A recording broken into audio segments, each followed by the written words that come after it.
بسم اللہ الرحمن الرحیم۔ روزہ رکھنے کے انسانی جسم پر اثرات۔ کیا آپ جانتے ہیں کہ رمضان کے 30 روزے رکھنے سے ہمارے جسم پر کیا اثر ہوتا ہے؟ اور اس پر جاپانی سائنسدانوں نے بڑی کھوج کی ہے اور یہ جاننا ہر مسلمان کے لیے ضروری ہے۔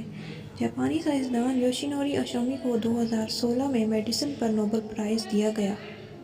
ان سے جب پوچھا گیا کہ آپ نے کون سی چیز بنائی جس کی بنا پر آپ کو دنیا کا سب سے بڑا انعام دیا گیا، تو انہوں نے کہا، میں نے کینسر کی ممکنہ دوا کھوج لی ہے۔ اس بات پر دنیا نے بڑے پر انداز میں ان کی کاوش کو سراہا۔ اس کے بعد جاپانی سائنسدان نے کہا، میں نے کینسر کی دوا نہیں، کینسر سے بچاؤ کا حل تلاش کر لیا ہے۔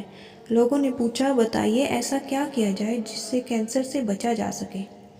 تو انہوں نے کہا، جب ہم بھوکے رہتے ہیں تو ہمارے جسم میں موجود غذائیت ختم ہونے لگتی ہے، جس کی وجہ سے جسم بھوک محسوس کرتا ہے۔ اگر بھوک کے دوران جسم تک کھانا نہ پہنچے تو ہمارا جسم بھوک کی شدت کی وجہ سے ہمارے جسم کے اندر موجود ان زہریلی سیلز کو کھانا شروع کر دیتا ہے جو کینسر کا سبب بنتے ہیں۔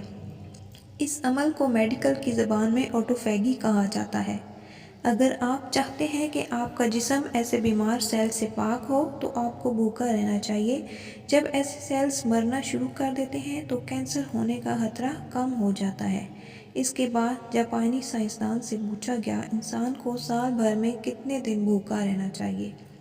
تو انہوں نے کہا، 20 سے 25 دن کم سے کم، اور 9 سے 10 گھنٹے بھوکا رہا جائے تو اس کا جسم ایسے تمام زہریلے سیلز کو کھا جائے گا اور اس انسان کو کینسر نہیں ہوگا۔